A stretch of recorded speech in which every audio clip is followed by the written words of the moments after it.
Guys, eto na naman po tayo. Magluluto si Manang Biday ng Katay Soba. At ngayon, ang kinakat niya ay, ano po yan, Manang Biday? Mga Japanese hindi ko alam. Japanese ano? Hindi, ano po yan? Isda yan, di ba? Oo, Fish? mga isda. Fish po yan. Yan po ay napaka-bising panahog sa mga lutuin dito sa Japan. Sinasama minsan yan sa soup. Ngayon sa Katay Soba, ang Katay Soba po pala, Odeng.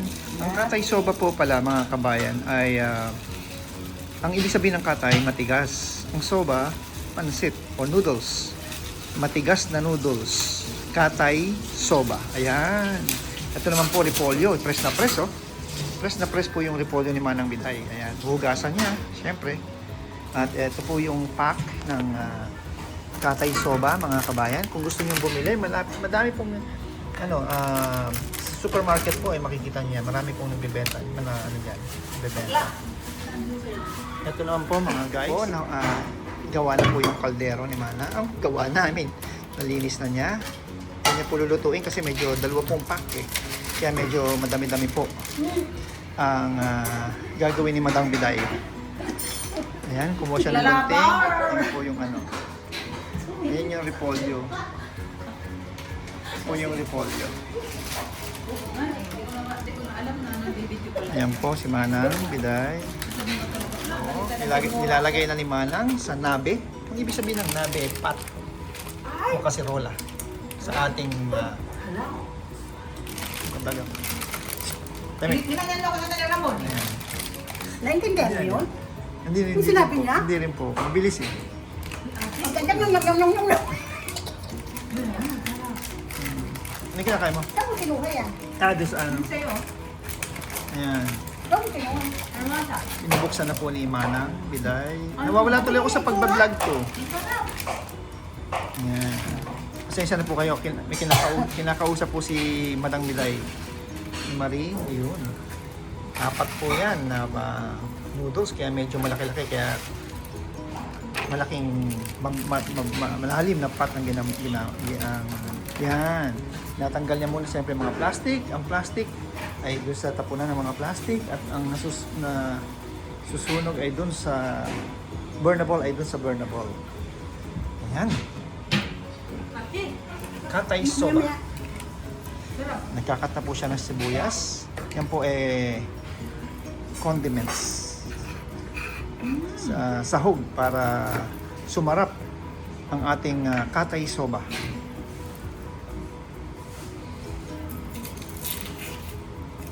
Ito walang naluto eh. Walang ka-oras-oras. Ayan, tingnan nyo, napakalinis po ni Manang. Kada dumi, tinatapon niya. Kaya nagtatagal siya magluto eh.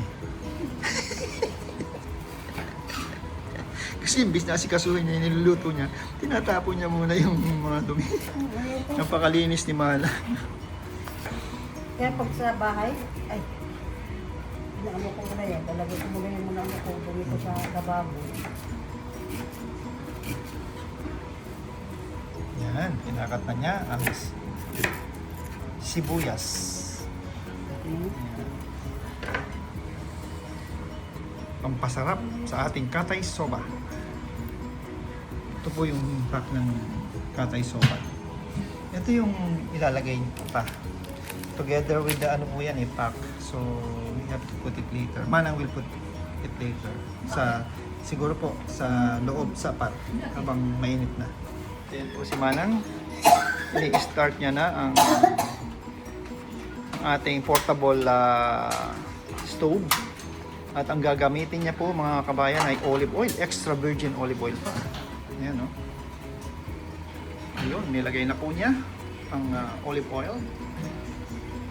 Tatlong patak lang po. Tatlong bilog na patak ng olive oil. Sa kutob ko, ang uunahin niya ay sibuyas. Ayan na. Ilalagay na ni Manang. Bago isip, inayos ang kawali. Ayan. Nilagay niya na po ang sibuyas. Ayan. Madidinig niyo po yung sizzles ng sibuyas. Sizzles ba tawag? Sizzling eh. Sa sizzle. Ayan. Kinaliwanan naman ni Manang, mga kabayan.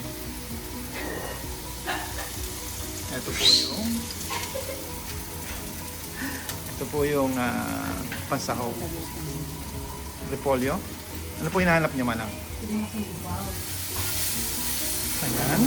Malapit nang maluto yung sibuyas. Nagtatransparent na siya. Kumuha siya ng bowl. Ano kayang ilagawin niya doon sa bowl na yan? At nilagay na ang ating pansahog. Ito po yung nasabi ko sa inyong fish yan eh. Isda yan. Bonito ba yan? Bonito?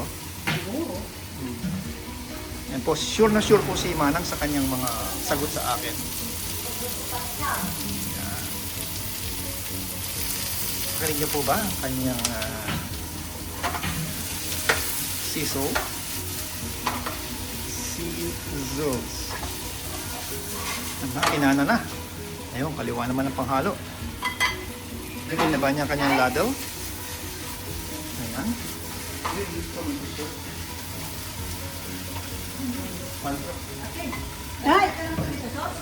At nilagay niya po. Nilagay niya po ang cabbage. Bakit naman na? Nilagay niya na ang cabbage. At ayan po, ang isa sa importanteng pansahog dito, dashi. Kung tawagin po yan dashi dito sa Japan. Sa Pinas, yan po ay parang magic sarap. Ayan. Ayan, nilagay na ang dashi. Knock-knock po mga kabayan. Dashi. Dashi who? Dashing to the snow. And the one on top of me. Ayan. Back lang po yun. Wow. Yan pa lang eh, ulam na. Hindi pa nailalagay ang katay soba. May kutob ako ipapatong niya sa katay soba. Lalagyan ng soup. Ng sauce. Sauce pala. Ayan. Seryosong-seryoso si Manang. Ayan. Hindi siya tumatawa. Tawaran pag Sabi ko lang hindi tumatawa, bigla kayo tumawa.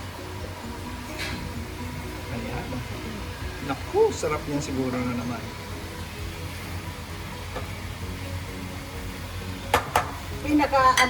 At mga kabayan, ito ilalagay na po ang ating sauce ko talaga. sa katay soba. Ayan. Nilagay na niya, mga kabayan. Powder pala yan. Tapos lalagyan nyo na lang tubig, hot water. Manan?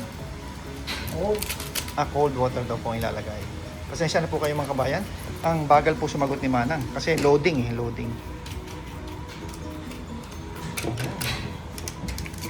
So mapapansin nyo, 4 po yan. 4 na soba, 4 din ang kanyang sachet ng kanyang powdered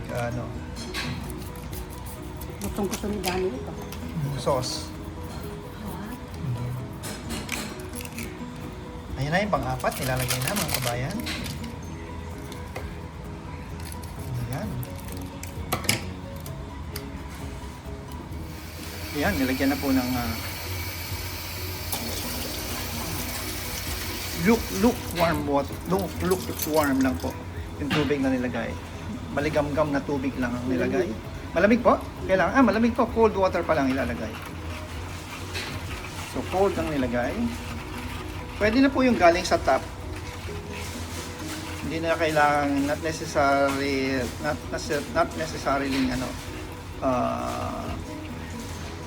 mineral water. Pwede na po yung tap water lang. Ayan.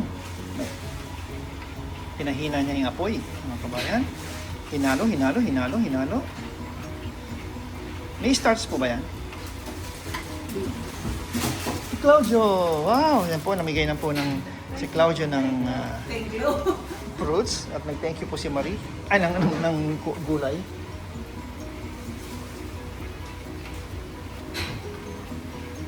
At ayan po, nilagay na sa kawali. May starts na po yan. May starts na pa pala po yan mga kabayan. So, lalapot na yan.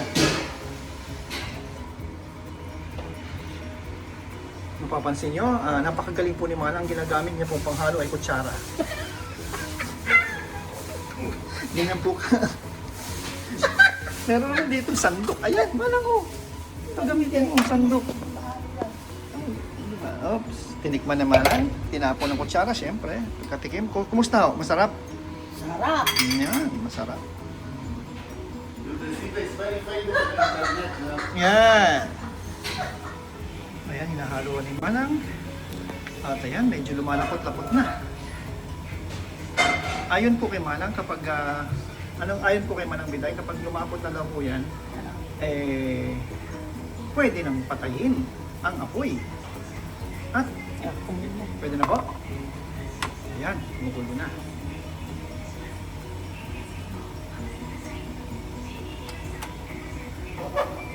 Ayan na. Sorry. Ingat po, ingat. Ingat po. Oo naman. Ayun, no? Katay. Yun lang pala yun. Katay ramen. Kaya sinabing katay ramen. Matigas na ramen. Hindi ko yung ramen. Nilagay lang yung ano. Kato ramen. Yun. Ingat tayo. Sir, sorry sir. Tingin yung sesya na po kayo. Mga kabayan. Yan na. Ito ang medyo ay binibinta sa restaurant, yung patay soba. Ayan po yan ba yun? Oo. Ayan.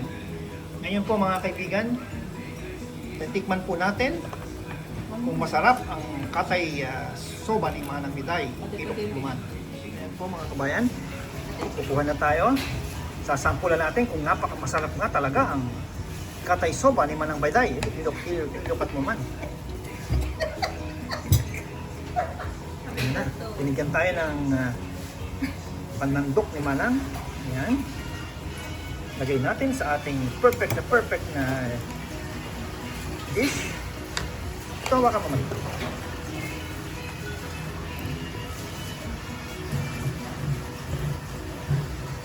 Ayan. Lagyan natin ng katay soba, ng noodles. Kasi pag hindi natin nilagyan ng noodles, ayan, lagyan natin. Yun. Saka gulay, topping. Yun. Hindi ko na parami yata. Sorry. Ayun na po mga kabayan. Tikman na natin.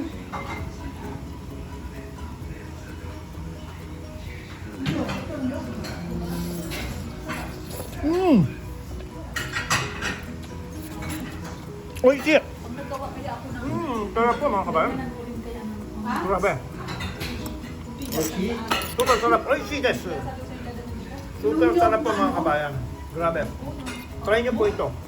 Grabe. Napakadali lang gawin mga kabayan. Sarap po mga kabayan. Dapat i-try nyo ito.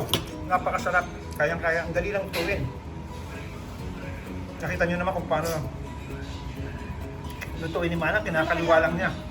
Grabe ang sarap. Kaya po nagtatapos ulit ang ating food vlog. Pinamagatang Manang Biday's Katay Ramen. Tcharam! Sarap. Thank you very much po sa inyong pag-subaybay sa aking mga vlog. Please like and subscribe. I love you all. Mamalabasan ng Katay Ramen ni Manang Biday. Ubos na ubos. Said na said. Walang natira. Salamat po mga kabayan.